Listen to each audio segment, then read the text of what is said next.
Papacy, condition of, at beginning of the Reformation. The downward course of the papacy, from the time of Boniface to the age of the Reformation, we have already contemplated. The removal of the papal see to Avignon, the Great Schism, the ever-bolder demand for general councils which should be superior to the Pope, the history of these councils themselves and of what followed them, the internal moral corruption which in Innocent and Alexander Weyr called the times of the pornocracy in the 10th century, from the pollution of which Hildebrand had saved the Church, may be cited in illustration of the decline of which we speak, and yet at the beginning of the Reformation, the nimbus which surrounded the papal dignity had not disappeared, nor was that dignity the object of the first attack either of Luther or of Zwingli, only when Rome betrayed the trust reposed in her by the Reformers, and shut her ear to their cry for help, was this opposition regarded by them as a proof that instead of the Holy Father of Christendom they had to do with Antichrist. History of the Reformation in Germany and Switzerland chiefly, Br. K. R. Hagenbach, Volume I, p. 10, Edinburgh, T. and T. Clark, 1878. Papacy, General View of Growth and Decline.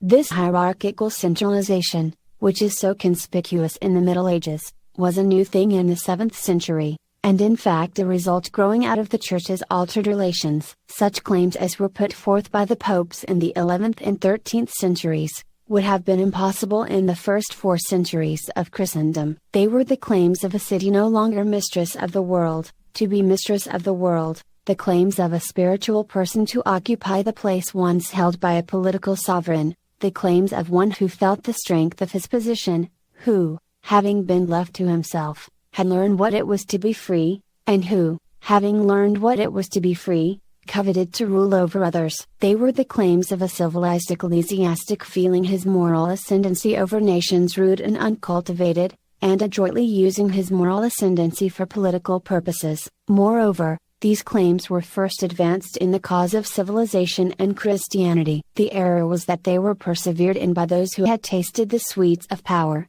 long after the rudeness and want which had first called them forth had passed away. Nay, are they not even now persevered in, although those upon whom they are made are far in advance of those who make them in intellectual enlightenment? Papacy, Historical Notes on 341. It is interesting to watch the progress of these claims, not forgetting that they form the basis on which the Holy Empire was built, and to see the oscillations of power from the temporal to the spiritual head, and back to the temporal head again. For, in the Holy Empire, religion and politics were ever combined. At one time the religious power is the strongest, at another, the two are equal. Again the civil power has secured the upper hand, and seeks to dethrone the ecclesiastical altogether. When the connection between the two is finally severed, the Holy Empire is really at an end.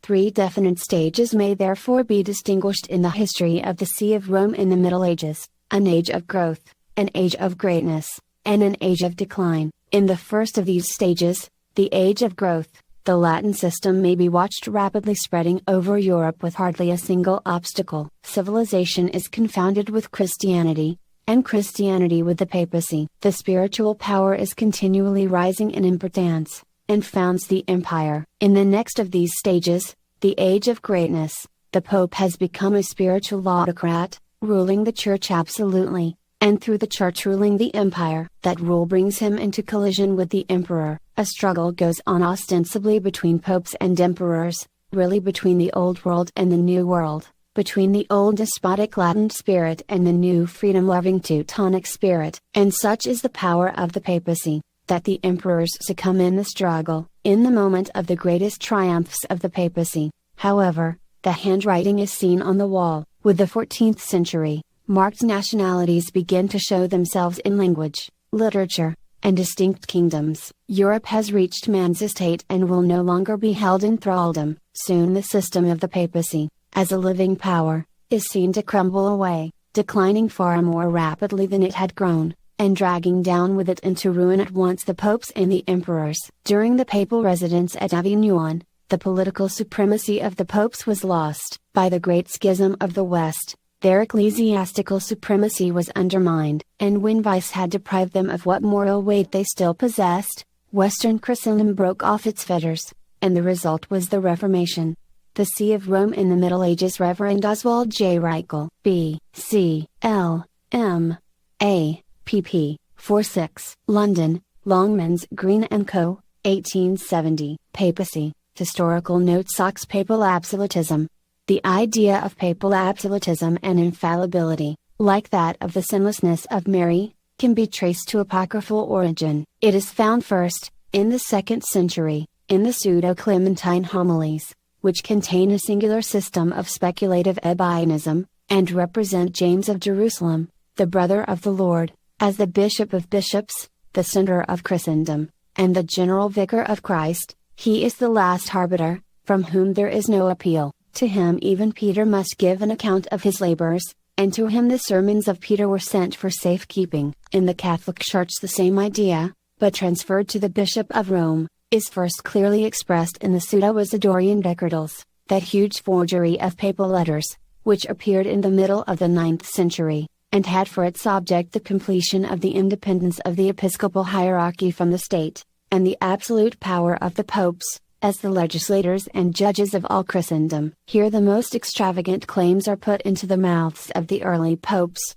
from Clement, 91, to Damasus, 384, in the barbarous French Latin of the Middle Ages, and with such numerous and glaring anachronisms. 342. Papacy, Historical not us on, as to force the conviction of fraud even upon Roman Catholic scholars. One of these sayings is, "The Roman Church remains to the end free from stain of heresy." Soon afterwards arose, in the same hierarchical interest, the legend of the donation of Constantine and his baptism by Pope Sylvester, interpolations of the writings of the Fathers, especially Cyprian and Augustine, and a variety of fictions embodied in the Gesta Librii and the Liber Pontificalis, and sanctioned by Gratianus, about 1150, in his Decretum, or collection of canons, which, as the first part of the Corpus Juris Canonici, became the code of laws for the whole Western Church, and exerted an extraordinary influence. By T's series of pious frauds the medieval papacy,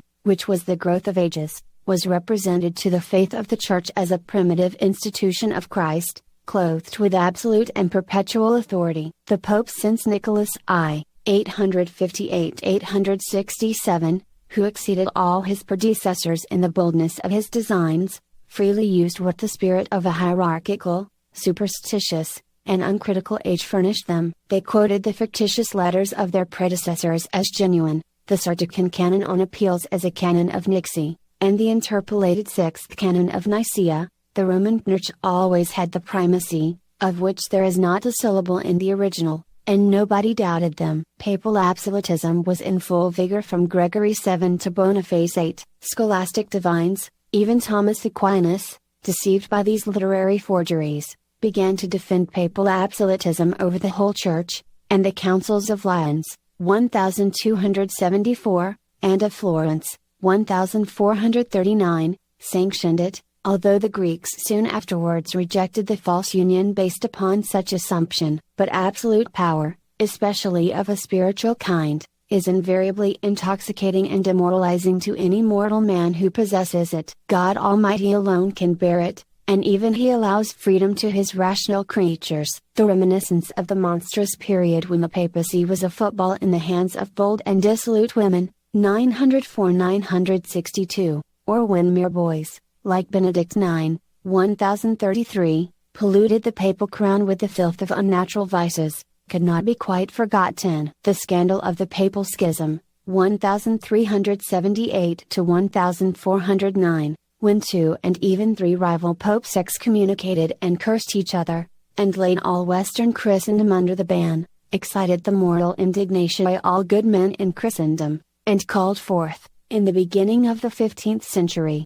the 3 councils of Pisa, Constance, and Ball, which loudly demanded a reformation of the Church, in the head as well as in the members, and asserted the superiority of a council over the Pope. The Council of Constance, 1414 to 1418, the most numerous ever seen in the West, deposed 2 popes, John 23, the infamous Balthasar Casa, who had been recognized by the majority of the Church, on the charge of a series of crimes, May 29, 1415, and Benedict XIII, as a heretic who sinned against the unity of the Church, July 26, 1417, and elected a new pope, Martin V, November 11, 1517, who had given his adhesion to the council, though after his accession to power he found ways and means to defeat its real object, i.e., the reformation of the Church. This council was a complete triumph of the episcopal system, and the papal absolutists and infallibilists are here forced to the logical dilemma of either admitting the validity of the council, or invalidating the election of Martin V and his successors. Either course is fatal to their system. Hence there has never been an authoritative decision on the ecumenicity of this council, and the only subterfuge is to say that the whole case is an extraordinary exception, but this, after all, in papacy, extension of 343 involves the admission that there is a higher power in the Church over the papacy. The Reformation shook the whole papacy to its foundation, but could not overthrow it. A powerful reaction followed, headed by the Jesuits. Their general, Lainus, strongly advocated papal infallibility in the Council of Trent, and declared that the Church could not err only because the Pope could not err. But the Council left the question undecided, and the Roman Catechism ascribes infallibility simply to the Catholic Church. Without denting its seat, Bellarmine advocated and formularized the doctrine, stating it as an almost general opinion that the Pope could not publicly teach a heretical dogma, and as a probable and pious opinion that Providence will guard him even against private heresy. Yet the same Bellarmine was witness to the innumerable blunders of the edition of the Latin Vulgate prepared by Sixtus V, corrected by his own hand, and issued by him as the only true and authentic text of the sacred scriptures, with the stereotyped forms of anathema upon all who should venture to change a single word. And Bellarmine himself gave the advice that all copies should be called in, and a new edition printed with a lying statement in the preface, making the printers the scapegoats for the errors of the Pope. This whole business of the Vulgate is sufficient to explode papal infallibility, for it touches the very source of divine revelation. Other Italian divines, like Alphonsus Liguori, in Jesuitical textbooks, unblushingly use long exploded medieval fictions and interpolations as a groundwork of papal absolutism and infallibility. It is not necessary to follow the progress of the controversy between the episcopal and the papal systems during the 17th and 18th centuries. It is sufficient to say that the greatest Catholic divines of France and Germany, including Bossuet and Muller, together with many from other countries, down to the 88 protesting bishops in the Vatican Council, were anti-infallibilists, and that popular catechisms of the Roman Church, extensively used till 1870, expressly denied the doctrine, which is now set up as an article of faith necessary to eternal salvation. Rome and the Newest Fashions in Religion, William E. Gladstone, pp. 99-102, New York, Harper & Brothers, 1875, Papacy, Future Extension of. It may be that the vicars of Jesus Christ have only begun their toil and their tutelage of the monarchies and dynasties of princes and their royal houses, that a wider, larger, and weightier mission is before them to the nations and confederation of commonwealths, and to the wayward turbulence of the popular will. The gospel of the kingdom has not yet been preached to all nations. The Christian family has not yet assimilated to itself more than 1/3 of the human race. The leaven is in the meal, but it has, as yet, penetrated only a portion. We know that the whole must be leavened. The Christendom of today may be no more than the blade, or at most the stalk, to the full corn in the ear, which shall be hereafter. The pontificate and the sovereignty of the vicars of Jesus Christ will then reign with their divine authority over a fold which shall enclose nations as yet neither Christian nor civilized, to which all the Christendom of the past is but as the first fruits to the harvest. The temporal power of the Vicar of Jesus Christ, Henry Edward Manning, D.D., R.C., Preface, P. Leigh, London, Burns and Lambert, 1862. Papacy, Builders of, Leo I, Aspiration of. It was the sublime effort of Leo to make the Church the guardian of spiritual principles and give to it a theocratic character and aim, which links his name 344. Papacy, Builders of, Leo I, with the mightiest moral movements of the world, and when I speak of the Church, I mean the Church of Rome, as presided over by men who claim to be the successors of St. Peter, to whom they assert Christ had given the supreme control over all other churches as his vicars on the earth. It was the great object of Leo to substantiate this claim, and root it in the minds of the newly converted barbarians, and then institute laws and measures which should make his authority and that of his successors paramount in all spiritual matters, thus centering in his see the general oversight of the Christian Church in all the countries of Europe. It was a theocratic aspiration, one of the grandest that ever entered into the mind of a man of genius, yet, as Protestants now look at it, a usurpation, the beginning of a vast system of spiritual tyranny in order to control the minds and consciences of men. It took several centuries to develop this system. After Leo was dead, with him it was not a vulgar greed of power, but an inspiration of genius, a grand idea to make the Church which he controlled a benign and potent influence on society, and to prevent civilization from being utterly crushed out by the victorious Goths and Vandals. It is the success of this idea which stamps the Church as the great leading power of medieval ages, a power alike majestic and venerable, benignant yet despotic, humble yet arrogant and usurping. Beacon Lights of History. John Lord, LL.D., Volume 4, pp. 361, 362. New York, James Clark and Company. Papacy, builders of Leo I Celestine's second successor. Leo, who held the see from 440 to 461, is one of those popes who stand out most prominently as agents in the exaltation of the papacy. To this cause Leo the Great, as he is called, brought the service of a lofty and commanding mind, of great political skill, and of a theological knowledge which surpassed that of anyone among his predecessors, and we may not doubt that, in his exertions for the elevation of the Roman See, he believed himself to be laboring, not for its benefit only, but for the benefit of the whole Church. Yet while allowing this, we must not let ourselves be blinded to the striking fault of his character, the overmastering love of domination. Barrow styles him, this vixenly pope, and although the use of the epithet is rather strange, we may understand what Barrow means by it, and perhaps he did Leo no injustice. Leo, with a reckless defiance of historical fact, declared the pretensions and practices of his Church to be matter of unbroken apostolical tradition, ascribing that venerable character to rules which had been introduced within the last half-century by Siricius, and even by later bishops, and under such pretenses he tried to enforce the usages of Rome on the whole Church.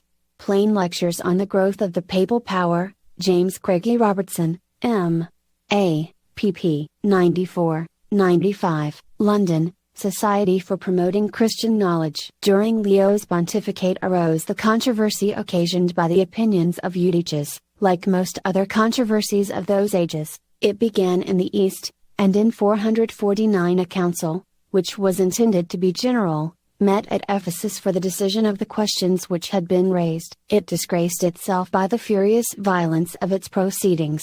Among other outrages, the aged Flavian, Bishop of Constantinople, was so savagely treated that he died in consequence. It decided amidst tumult and uproar in favor of the heretic Eutyches. Leo, on hearing how things had gone, declared that the late assembly was not a synod, but a meeting of robbers, latrocinium, a name by which it has continued to be known. He asked the Emperor Theodosius II to summon a fresh council, to be held in Italy, and this was Papacy. Bulldex of Leo I.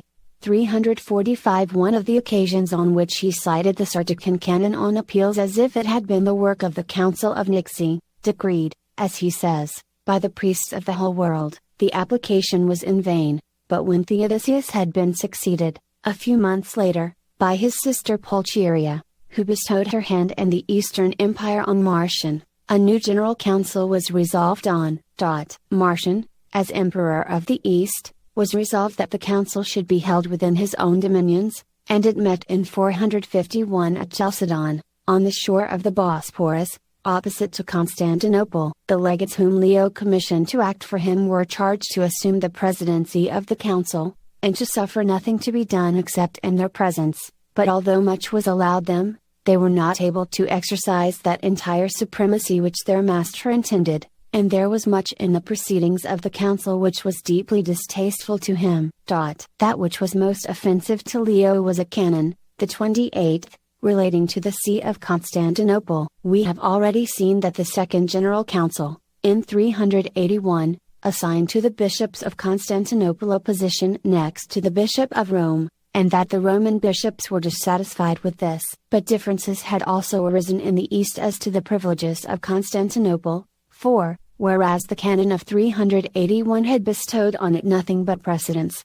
the bishops of Constantinople, whose dignity and influence had been continually on the increase, had also set up claims to patriarchal jurisdiction over Thrace, Asia, and Pontus. The 28th canon of Chalcedon, then, was intended to settle the privileges of Constantinople, and in so doing it repeated, with far greater distinctness, that reason for the precedence of Constantinople, which in the canon of the Second General Council had greatly offended the Romans. On receiving a report of the council, Leo expressed himself strongly against the 28th canon. He denied, with his usual audacity in such matters, that the precedence of sees had ever depended on the importance of the cities in which they were. He asserted that the canon of the Second General Council had never been acted on or notified to the Roman see, although, not to mention other instances to the contrary, his own legates at the first session of Chalcedon had admitted the canon of the Second General Council by joining in a complaint against the Latrocinium for having degraded Flavian of Constantinople from the second to the fifth place among the bishops. He pretended that the new canon contradicted the Nicene Council by subjecting Alexandria and Antioch to Constantinople. He declared it to be annulled by the authority of St. Peter,